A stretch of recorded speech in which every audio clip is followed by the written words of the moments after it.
Welcome to Behind the Balance Sheet, candid conversations with financial leaders, the podcast that takes you deep into the minds of the masters behind the numbers. Join host Chad Dean as he connects with financial leaders as they share their journeys so that we can gain valuable insight from their failures and triumphs. Get ready for candid conversations, behind the scenes anecdotes, and practical wisdom that will transform the way you think about your career in finance. Now put down the balance sheet and listen in. Hello, my name is Chad Dean. I am the host of Behind the Balance Sheet.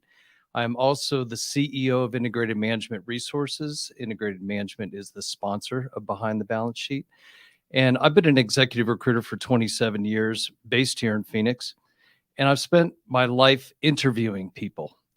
And the purpose of this particular show, Behind the Balance Sheet, is to learn more about Phoenix financial leaders and create a repository for those that are looking for a career in accounting and finance. And I'm very happy to have our guest today, Scott Brogy. And he is the CFO of Open Tech Alliance here in sunny Phoenix. It is very sunny today and very hot. And so welcome, Scott. Nice to have you. Thanks so much, Chad. Really looking forward to our conversation. Absolutely. So let's just begin. We're interviewing you today. We're learning about you. So I just learned something very fascinating right before we went live. And so tell us let's start with that, where you were born and just kind of a little bit about your background.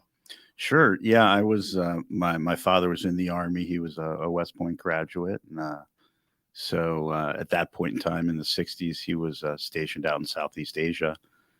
So I was actually born on the island of Okinawa, which is kind of a joint military base, still very important to Southeast Asia and Taiwan in particular today. So and kind of grew up in the Army for the first 15 years or so. So, got around to a lot of garden spots and, lived in a few different places. But I've always viewed that military background as a real advantage because I think it gives you a comprehension of what people from different places bring to, meetings and points in time when you connect with them. So I've always seen it as a real advantage, but it was a fun start. And then we kind of settled on the East Coast after my father retired.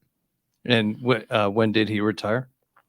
He retired in the late 70s. Okay. And then so he was working for AT&T in New Jersey. And so we settled out there, and that's where I went to high school, and then ultimately college up at Syracuse in kind of the opposite of Phoenix, Arizona, a very chilly spot most of the year. So anyway, I've seen both ends of the range, I guess. Yeah, we share that in common. I was an Air Force brat.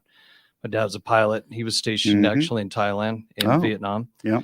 And he retired colonel. So we share that military background. And the fact that you moved around quite a bit, had to make new friends all the time. Absolutely. That helps you with your social skills, right? Yeah, absolutely. I think, the military families tend to be in the same boat. So usually somebody shows up with cupcakes or a cake or a pie as you're bringing the trucks off the boxes off the Mayflower van, right? So yeah, it's a great group of people. And I really thought it was a great way to grow up. Yeah.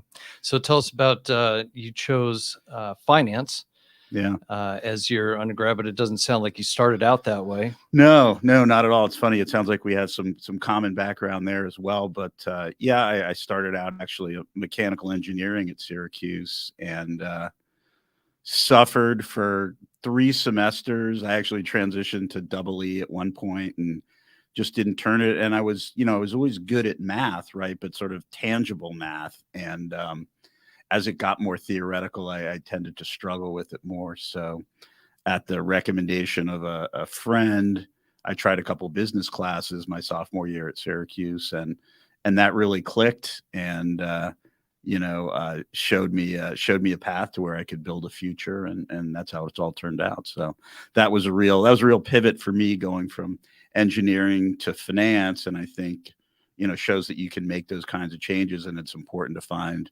something you like and something you really connect with so that you can go deep. Absolutely. I started out double E. But I was not good at math, and I have no idea why I was trying to become an engineer other than I liked Right. figuring out how things worked, and I Yep. loved electricity. But Pascal and Fortran were not my forte, so Right. I Right. ended up I can relate. backgroing, and I got a degree in biology. At least you're using your background. I'm not using a degree in biology other than in fly fishing, which we can talk about later. Yeah, I'm The looking forward to that. entomology is important, right?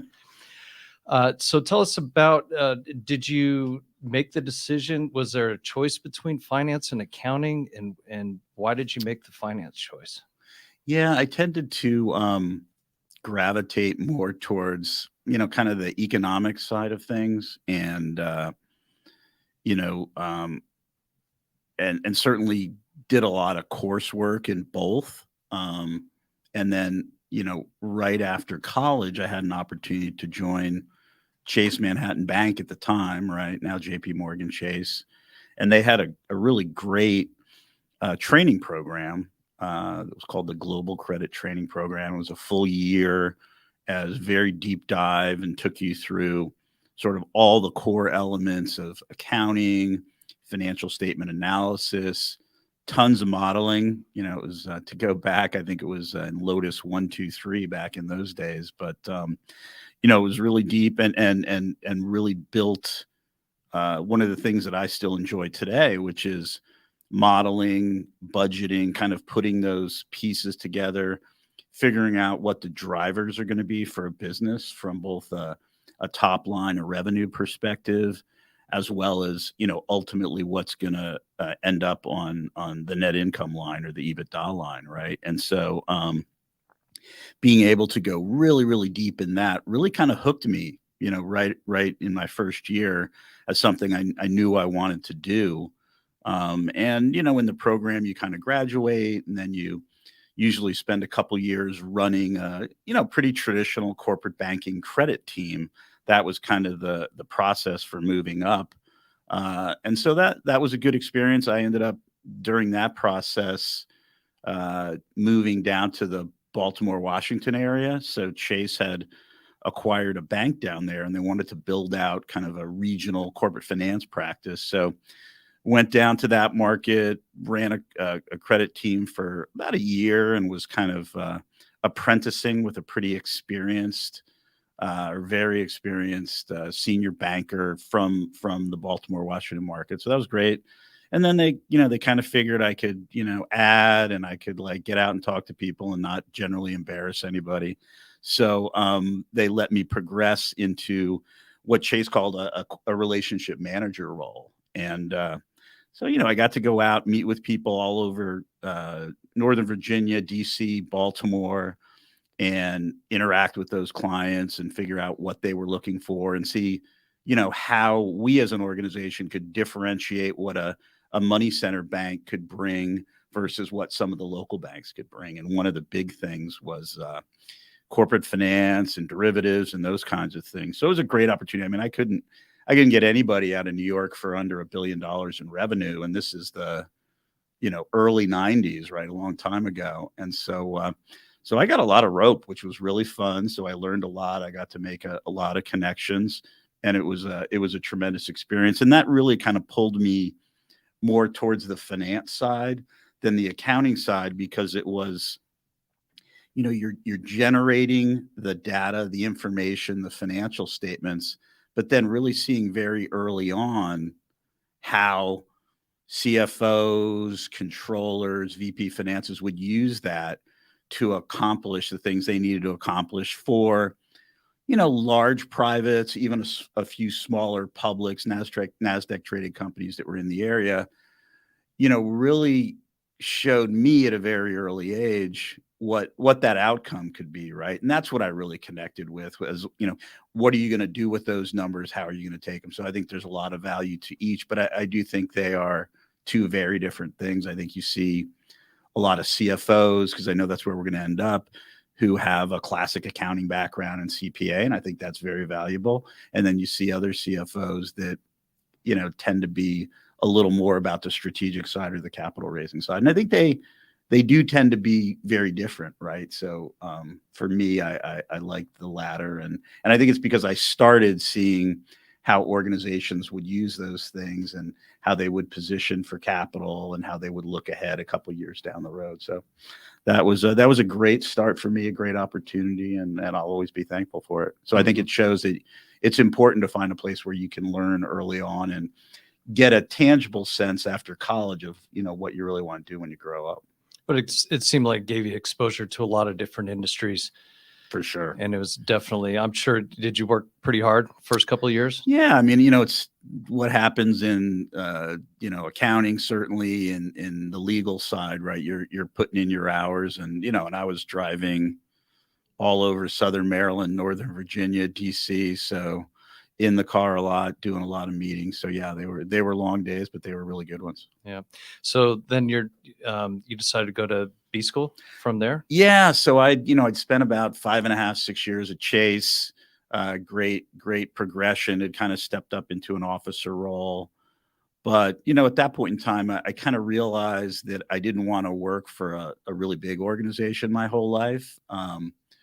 And it's funny to look back because I think Chase Manhattan, when I left, had like 42,000 employees, which seemed like a huge number when you're like, 27. But I mean, they're massive today, right? With all the consolidation. So it was a good time for me. I came out west, got into UCLA. So did packed the van up, spent one last summer on Cape Cod, and then drove the van across country and showed up in Los Angeles. And, that was really a great experience for me.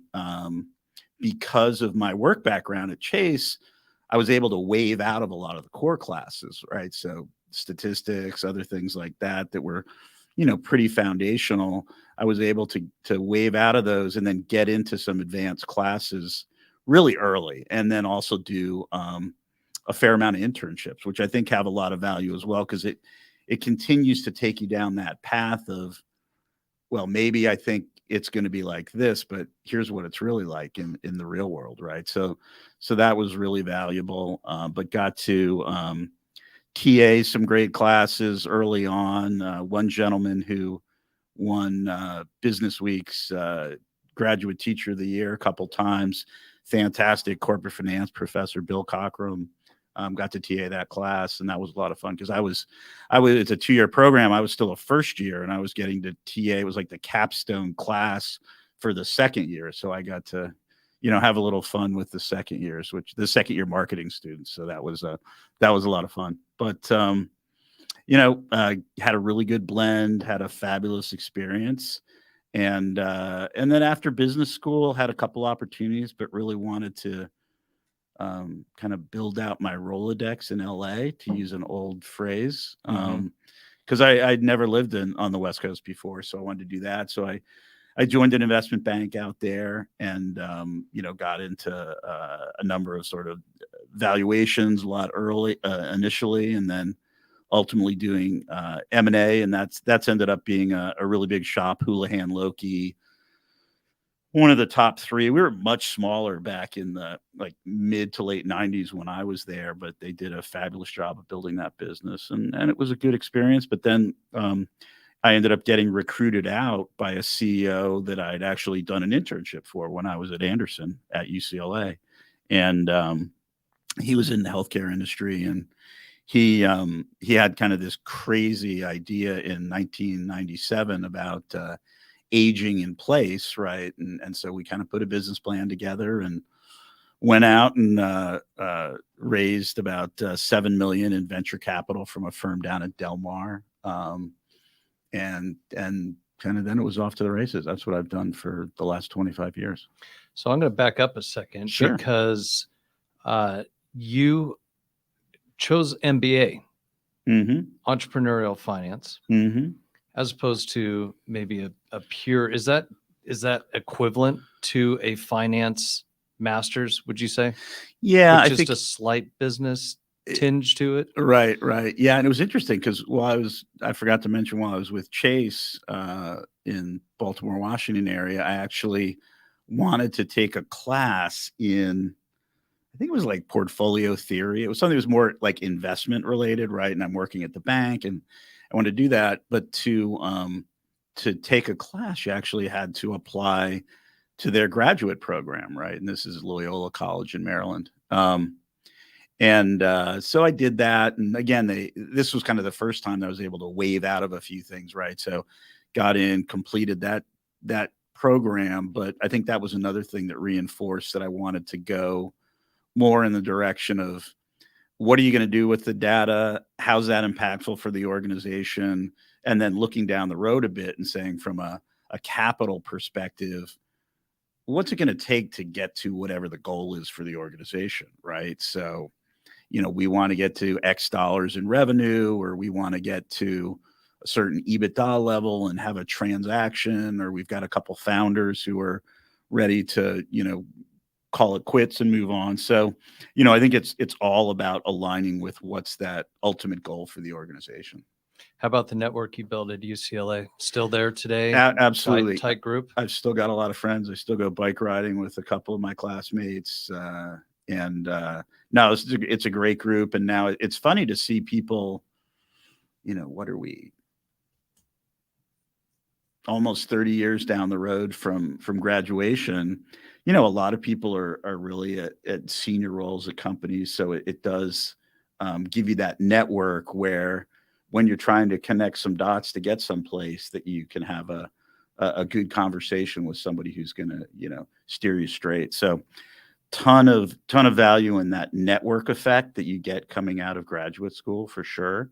So no, it was a great time. Had a lot of good years at the beach in LA, and still have a lot of great friends from the program. You mentioned internships and how important they are. Yeah. And they really are that important. When I'm looking at a resume and I see somebody coming straight out of school, I want to see what internships they had. Have they Right. tasted the real world? Yep. Did they taste the real world of what we want them to eventually do? Right. And so did you end up getting picked up by one of the interns? Did you intern with Houlihan Lokey? So I didn't intern with them, but I did a few sort of capital related internships while I was there. So some of it between first and second year, typically you'd have kind of a summer job, right? And so I worked for a investment management firm up in Pasadena, and that was good. But then instead of classes, you could also take internships, and then you would kind of submit a report at the end about what you did. So because I'd waived out of a few core classes, I had some extra credits where I had more flexibility. And UCLA was really great at that point in time in terms of encouraging people to, again, go out in the real world and see what it's going to be like, which I agree with you completely is hugely valuable. And so I had a chance to do that. And one of them was a healthcare company. It was like an infusion therapy company, if I remember correctly. And then the CEO was a real visionary. He now runs a healthcare related kind of venture fund still in the Los Angeles area, but really sharp guy, and kind of the rare combination of could see far down the road, but then was also really engaged on executing.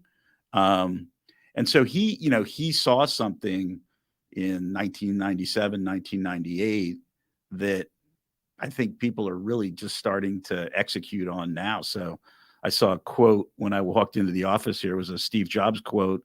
It's one of my all-time favorites. But it was that where it was almost like he could see the future, right? Like, and for him, it was just, wow, this makes complete sense. Why wouldn't we do this tomorrow, right? Like the world needs this tomorrow. And the concept was aging in place, as I think I mentioned. And so, and I think you certainly see it here in Phoenix a lot because we have a, very robust senior community here, but a lot of people would much rather stay in their own home as opposed to going into institutional care, whether it's assisted living or whatever it is. And so the idea was to bring caregivers into the home to allow people to stay in the home that they're comfortable in longer, right? And so it was a great idea. And the other part that was important is he saw the change that the internet was going to have for the senior population, right? And so the internet was just kind of starting to blow up as I was coming to the end of business school. It was an area I was very interested in. And so he thought the senior community would get engaged there more quickly. Now, if you look at what's going on here in 2023, it's hugely important for the senior community, and they can do so much of what they need to do on the internet. And it keeps them very independent.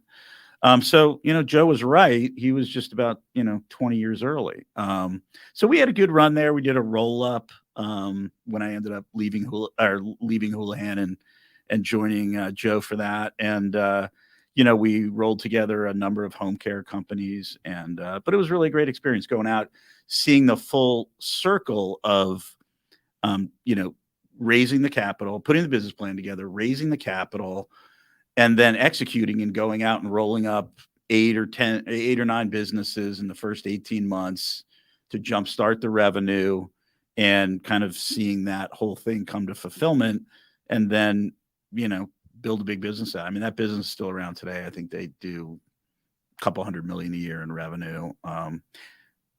And it's getting close to what Joe had envisioned in 1997. So I'll tell you what, I can't see beyond the end of my nose half the time. And I'm so impressed by visionaries and right. people that have that skill. I don't know if that's a learned skill or if it's a natural skill. I wish I had a little bit more of it, but that's great that you got to work with somebody like that. So I want to go back to, you're at Houlihan Lokey. You have the CEO asking you to leave. Right. Go to industry. So everybody talks about, oh, I want to go to industry, but a lot of them don't. They stick around, they become partner, they make a lot of money. Yeah.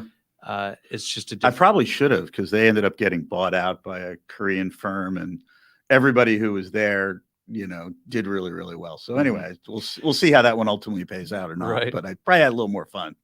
But making that choice, was that difficult for you? Was it, this is the next step in my career, I need to do this? Because there's a lot of people that are sitting right now in public accounting, and they're sitting there going, well, should I go to industry? Should I not? Did you ever have a regret? Tell me about that thought process at the time. Or was it a no-brainer? I'm ready to go. Yeah, no, it wasn't quite a no-brainer. I think I'd been there 2.5 years. And again, at that point in time, Houlihan was more valuation focused, 409A valuations for companies, doing that on a regular basis, as opposed to, say, the M&A side, which is, a little more variable and has a little more excitement to it, maybe, to use a word, right? So it was kind of a good time, because I'd been there for a couple of years. I'd learned the basics of valuation, and I mean, I still apply that stuff today. We just did a valuation for my current firm a quarter or two ago, and then did a stock buyback based on that. So, that foundational knowledge, having that right grounding to understand what the important levers are, is incredibly valuable all through your career. But it wasn't, I certainly struggled with it. Had I known they were going to get bought out a couple of years later and everybody was going to do great, it probably would have made the decision harder. Right. But never really any regrets, because very quickly I was able to get into, trying to take a real concept to market. Right. So we went and raised capital on that plan, moved into, it was funny, because when we raised the capital from the venture firm, one of their partners had like a partial interest in a wine bar in Dana Point, California, right, which is a great town. And so I'd be commuting down from Los Angeles, which was approximately 52 miles, if I remember correctly. And so we actually, the partner said, well, while we're getting everything started, you guys can we've got some extra storage space in the back of this wine bar, so you guys can make that like your founder office, right? So there were like 5 or 6 of us in there. And, so it was, not quite a garage, but it was pretty clear. It was like actually probably worse than a garage, right? How about happy hour every day, huh? But we could walk around the corner. So that was a nice feature, certainly. And then after we got some traction and we acquired, we started to deploy the capital, acquire some businesses, then, we needed to start executing on a lot more. And we had a lot of staff. So then we, moved into some bigger space, and it's been off to the races for 25 years there ever since. So. Yeah. So tell me, when was the first thought that came into your head that I would like to be a CFO? Yeah, I think it was probably there. The company was called Accent Care. Was actually the name of the organization, still around. And so I was kind of the founder. Joe and I were kind of leading corporate development, right, which is really just acquisitions. We were out doing this roll up, and then they brought in a very experienced, great CFO, female CFO, actually. This is the late 90s, Janet. And so I was able to see kind of the leadership that, she brought to the CFO role. Right. And so I think that's one of the things that really attracted me, because you had your hands on a lot more elements of the business. Right. So, CFO can be in charge of, not just sort of the accounting, financial reporting, FP&A side, but, you can touch certainly operations. You have a ton of oversight over spending and budget. Technology is a piece that information technology will often report into the CFO as well. So, I was doing the M&A on the front side, bringing those businesses in. But then in many ways, we're kind of handing the business off to the operating elements, right? And so it did feel a little bit isolated after doing it for a couple years. And, I had a desire to kind of have my fingers in more pieces of the pie. So I think it was probably then that, I first said, that's probably kind of the direction I want to head towards longer term. So yeah. How long did it take you to get there? Took me about 7 years. So I joined another after a couple years of M&A. They were going to slow down their acquisition pace a little bit, so it wasn't going to be as exciting. Plus, the 52-mile drive each way wasn't, which is 150 in LA, right? Yeah, right. It's like 1,000 in LA. Yeah, right. Anywhere else. So it was a good time for me, and so I ended up connecting, and this is where that network we were talking about at Anderson was so great, because I always stayed close. They have a entrepreneurial studies center at UCLA that's traditionally in the top 5 in the country, so it's even more recognized than, say, the graduate program in total.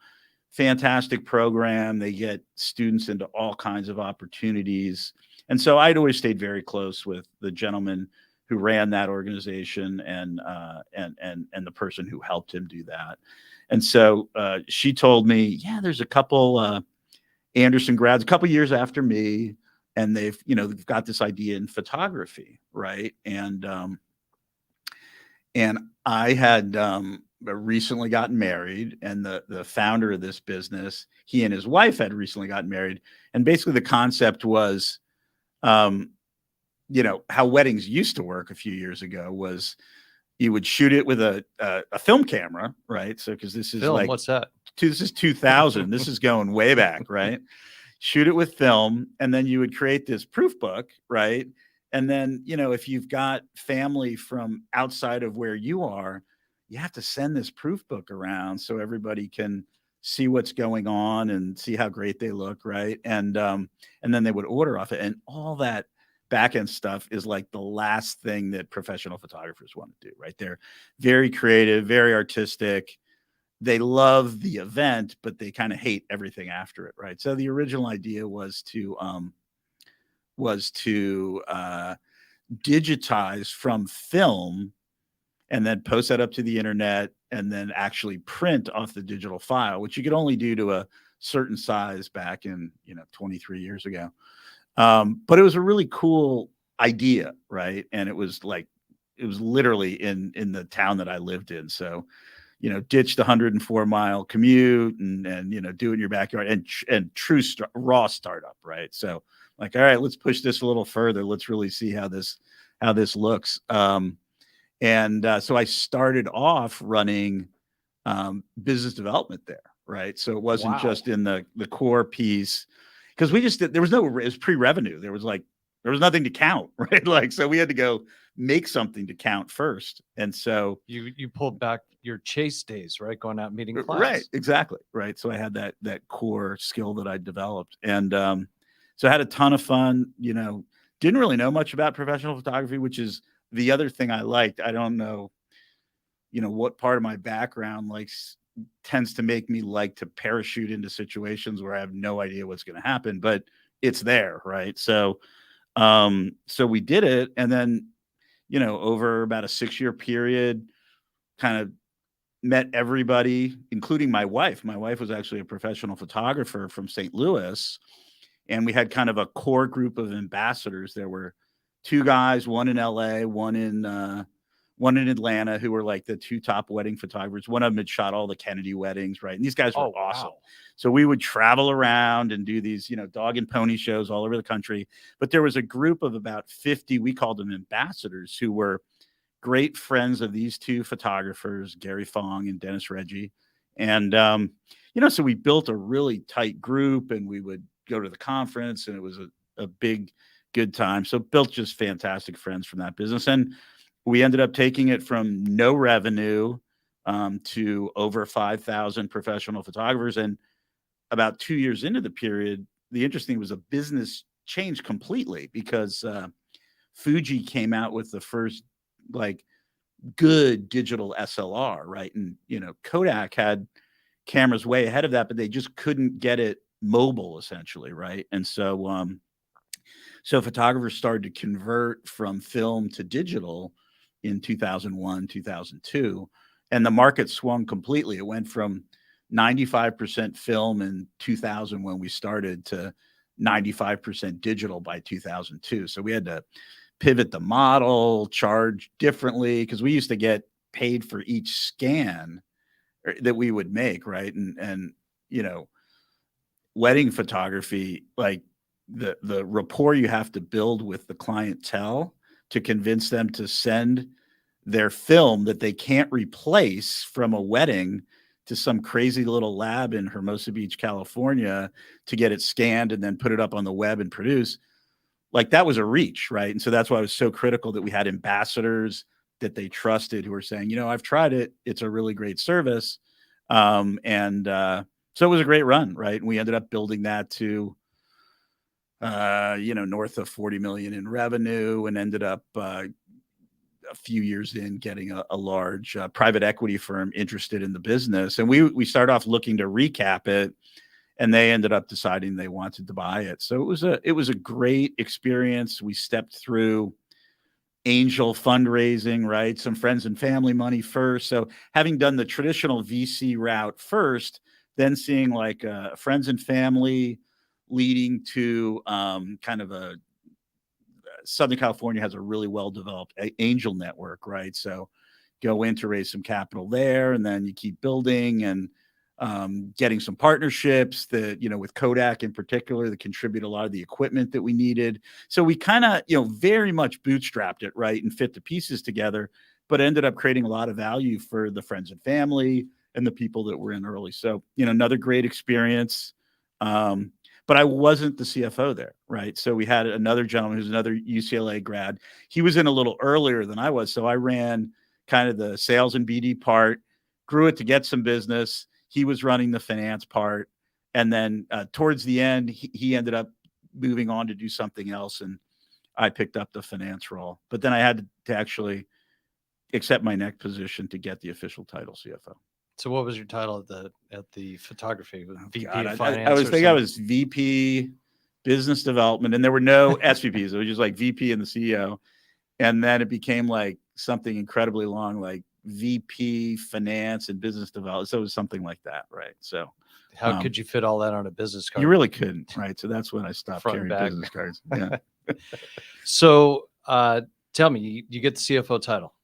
Yeah. And so I didn't get it at that company, Pictage. But after, after the transaction closed and we got that all done, I took a little time, and then, specifically ended up accepting a role with a small public company, NASDAQ traded company right in LA. who had a great CEO, and I had the CFO title. And the great thing about that, I didn't really think about honestly having the CFO title right in that trend. Like, oh, I got to go get something that has the CFO title. It was more about getting the experience with public company reporting, right? So, and this is 2006, 2007 now. And so that was the opportunity because they were a SEC reporting entity, but very small, right? In a tough market. But I wanted to get that experience, right? And so it was a very small team, had to do most of the K's and Q's ourselves. They just had released the iPhone. I'm a big Apple fan, so I can remember submitting my first Q on my iPhone to the SEC, that was kind of bleeding edge in 2007, Sure. right? So we had some fun with that. But, I learned a lot about the pieces. I learned, again, how to do it on a shoestring, right? So we had a lot of fun. So I did that for a couple of years, but I was, first officially CFO at InfoSearch Media. So how'd you get that job? How'd you get connected with the CEO? yeah, it was a recruiter in LA. Like I said, I took a little time off after the photography company, and so I was just looking at some different things, and the recruiter said, "Hey, there's a really interesting CEO that I'd like you to meet, and he needs to bring in a new CFO to try and kind of restart things." So I went out, and it was supposed to be an interview, but it ended up in like a 2.5 hour whiteboard session with me and the CEO. And we were just like, well, I guess we better make this permanent, right? So anyway, so it was good. Learned a lot from him for sure. And then got that public company reporting experience at a very, granular level, right? So like saw all the pieces that you have to have. And I don't know, just how I was raised, I like to understand. I like to be able to do something myself so that when I clone it and hand it off, I know exactly what's in there and nobody can blow smoke, right? But tell me, how do you convince the CEO Yeah, of a publicly traded company right. to take you that has no public experience, no Yeah. SEC reporting experience, and hand you the CFO title? How does that happen? Do you remember? Yeah, Was it? it was that whiteboard session, right? Because we clicked immediately.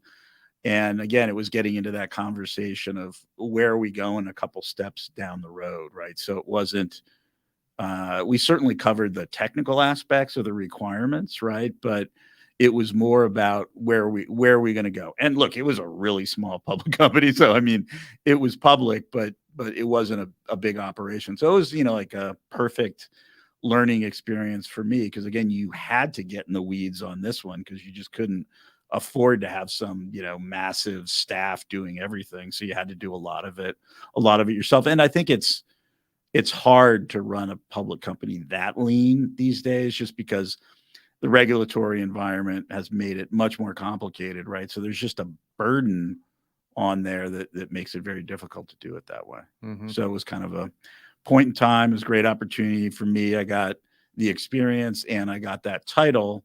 And then, that then has been the arc of the last 15 years. Has it been public ever since? The company? The companies. So have your CFO titles all been with publicly No, traded companies? no, that's a great question, actually, Chad. So I have bounced back and forth a little bit. I think it's one of those grass is always greener things because I think any CFO that you talk to, a public company CFO, like at some point in time, quarterly financial reporting becomes the bane of your existence, right? So, there's access to capital, right? And there's investor relations and there's some other things that you're not going to have in a private company experience, which can be fun, but they can also be incredibly frustrating, right? So I think there tends to be ebbs and flows, right? So if I think of that, started as CFO for a public company in 2007, have worked for, a couple big public companies since then where I wasn't the CFO. So, much bigger organization reported to the CFO. And then I've been at smaller privates, where more recently, I would say it's stabilized into the CFO position since 2015, basically. So the last 8 years. I did. I joined, and that's when I first actually got introduced to Phoenix. I worked for Apollo Education, um, which is the parent company for was parent company for University of Phoenix, and so I actually got pulled in there by the gentleman that was the CEO at the first public company I was CFO at, right? So we had each gone and done something separate. And then he called me in 2010 and say, "Hey, there's this really interesting thing." And again, we'd always enjoyed our collaboration, right? And that was really fun because although we weren't in the top seats, we were in very influential seats. And so we were able to push for some things that we think needed to be changed. So we got to do some really fun stuff there. I worked right over, I actually on the way here this morning, I drove past my old office. It was right on Priest and the 202, so right over by Tempe. I think there's like a Port of Subs across the street still, so I might hit that for lunch afterwards. There you go. So we were running a teacher continuing education business there, which was a nice $50 million ish business. And then we convinced the leadership that they needed to get more into leadership development for basically the Fortune 200, so really big companies. So we convinced them to let us go. And this is when University of Phoenix was having some troubles on the regulatory front, and we said, "Hey, you really need to diversify it. A lot of people want shorter duration programming. They want, hey, 6 certificate courses that are going to allow them to get a bigger IT job, right? Or the teachers want to get a higher job within the educational infrastructure." So it started there. And I think you're seeing that again, everything takes longer, right? Like that's the biggest thing I've learned is you can have these great ideas, but generally it's not going to happen overnight, right? I think there've been some things that have happened really fast. The internet has changed that speed, but most things take a while. So we got to roll that program out. Took a couple years to build it. We had to do all the technology behind it, web, take it to AWS, do all those pieces. But again, I've always enjoyed having my fingers in a few different fires and not just being the bean counter, right?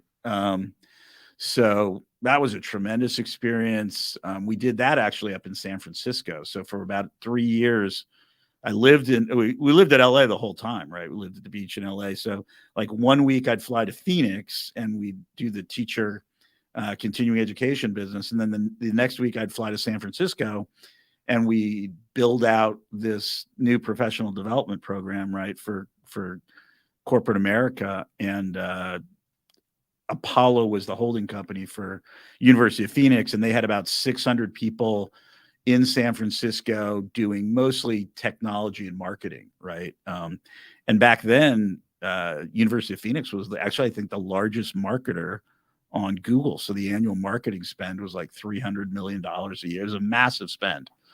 They took University of Phoenix to a lot of San Francisco Giant games. I remember. I don't think I ever went to one. But so it was a great run and a lot of different experiences. And then ultimately, it wasn't going the direction that I thought we needed to invest more into that programming, and they were just running into difficult capital situations. So anyway, that's a whole nother story, isn't it? It is. It's a whole nother podcast. So tell me about, obviously with CFO role, there's leadership involved. Mm-hmm. Do you consider yourself a natural leader? Talk to me about your growth within leadership itself. Yeah, I think the thing I've really learned over the last 25 years in particular is that, a team is a much better way to solve it than an individual. But I think there's some caps on that. Like I think smaller teams tend to be able to execute more rapidly and more precisely than large teams. And I just think that's sort of kind of where I started. My father was special forces after going to West Point, and that's what I saw in action when I was born in Okinawa, right? Well, a couple years later.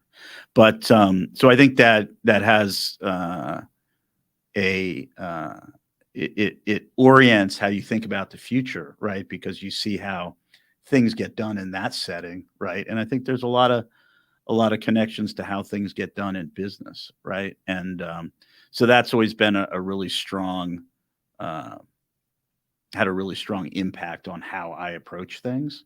Um, and so as you go through the arc of your career, you see places where it kind of moves from being doing things yourself, right? So you're an analyst at Chase, right? And you're doing this stuff, but it's very tactical.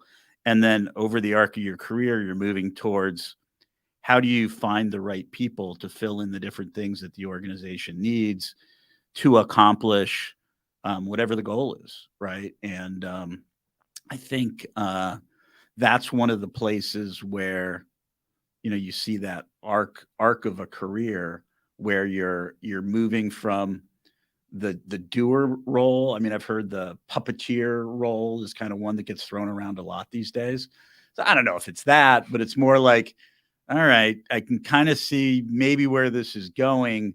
There's some things we're going to need to continue that arc and continue that development. So that's what I've really enjoyed over the past is you do move from the doing to the orchestrating over that point in time. What would you So consider your leadership style? I'm pretty direct, right? And I think that just kind of stems from how I started. And the military, Right. especially West Point. Inseparable, right? Yeah, but I really enjoy kind of handing the reins off more these days and not trying to do everything yourself and try and bring that team along to do whatever the task is, right? I work for I'm sure we'll get onto it, but I work for a company in Phoenix now. There's very much about that, right? Like it's how do we anticipate where our clients want to go, and then how do we make sure we have the right resources there? So more and more of your time starts to come into that sort of table setting, right? For what's coming down the road and make sure you're positioned correctly. Well, and working with a visionary, I'm sure Yeah. help you see around corners that maybe Right. a lot of people can't. So the I like this question. What and you referenced it before. What would you go back and tell your younger self? Yeah. Yeah. Um, it's funny when you're in the middle of it, right? Like it's hard to understand that there's kind of a longer course, right? And everything seems so critical in the moment. Um, so I mean, I think it's important to do things that you enjoy and really feel passionate about. Um, if you're not excited by something, it's going to be really hard to fake it. Um, so I always tended to migrate towards things that I really enjoyed doing it. And early on, the M&A stuff was really exciting. So would definitely kind of focus on that, and then that becomes kind of a means to an end, right? And as you get a little older, you see a few more things and you say, hey, there's a lot of ways to grow a business, right? And so, I want to play in that more broadly than, just doing M&A deals, right? Which is definitely a path I could have gone down. But I think it's a mix, right? So there's some organic growth. What do you need to do to nurture that internally? There's some external things that you can do. So I think part of it's dictated by the situation, what industry you're in, what kind of growth arc is in front of you there, and then what's the best way to execute against that. So these are always like chess pieces, right? That you can deploy in different ways based on the situation that you see in front of you. And so I really enjoy that part of it now. So you kind of move from tactical to a little more strategic over that arc, but certainly you have to have the right foundation to understand what those different moves look like and what it's going to give you, and then what some of the risks and the setbacks will be, right? So with my current organization, we have a really strong market position, and we can be really strategic about where the next move is, right? So it's nice to be in a position like that where you can really think about, all right, where's the industry going? What's not working so well right now? And what's going to be the best way to get to whatever the goal is. And I think that's one of the things I've really seen over the last 25 years is, look, you're always going to have to adjust your plan for whatever's happening on the field, but you do need to have a plan, and then you do need to be able to be flexible enough to adjust based on what's happening out there. And that's the part I probably enjoy the most, right? Like making those changes and saying, all right, here's where we are, here's where we want to get to. Well, you're fortunate because a lot of CFOs are just fighting fires all day long. So yeah, right. you have that, right, that right. opportunity. So this is kind of how we're going to wrap this up. But, Mhm. and you touched on it a little bit. So, and the question is, what advice would you give to someone just starting out, either early on in their career or that wants to achieve the CFO title? And I think you kind of touched on it a little bit, and it's interesting because another guest I had on here also worked for Houlihan Lokey, Oh yeah. also was in investment banking, Mhm. and then went into restructuring as opposed to Yep. M&A, Right. but did a lot of different things to try and figure out maybe what their likes are, but Right. just be open to it. So what advice would you give? Yeah, I mean, I think you need to sample a few different things, right? So I started off on very traditional footing with Chase for almost 6 years, right? So very traditional credit, those pieces, and then sort of figured it out, right? And then kind of adjusted where I wanted to be, and then it was a good time to go back to school, right? So they wouldn't take me at Stanford, so I had to go to UCLA. So I did that, had a tremendous experience. It's a great program, still very connected to it. So Anderson was the perfect place for me. And then then you come out and you've been exposed to more things. So I think if you're going to go down this path, I'm a big fan of getting the MBA or the MS program in there at some point in time, depending on what you want to do, because I think it does sort of broaden your field of vision on what's out there.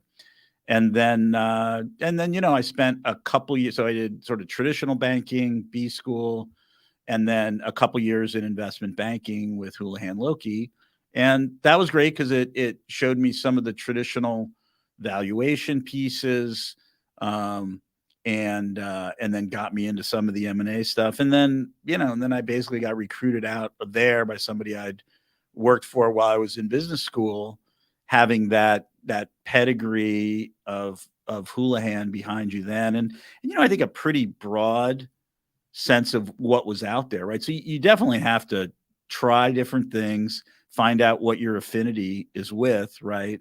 And then move in that direction. And then as I moved into the corporate world, again, it was kind of M&A, initially, and then it broadened into more of like a corporate role, working in.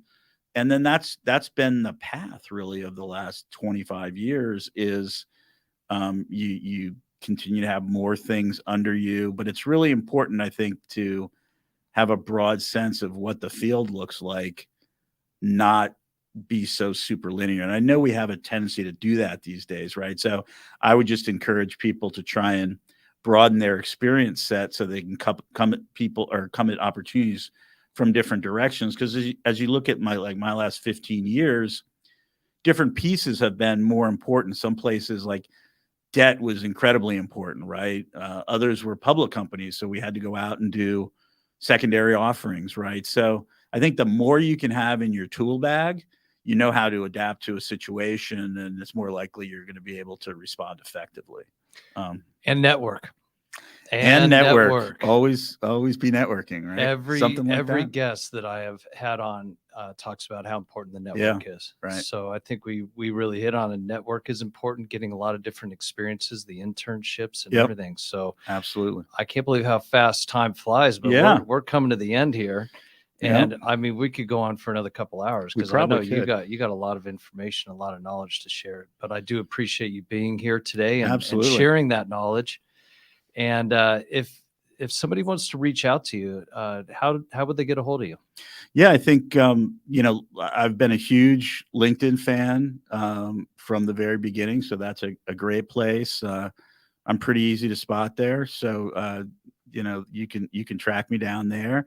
And, we've moved from Los Angeles to Phoenix in the last couple years and are really loving it out here. So I'd worked out here for a couple years, so it made that transition easier, but we're having a great time. And I love to help people as much as I can, as well as, continue to grow this exciting business I'm with now. So Fantastic. I too can also be reached on.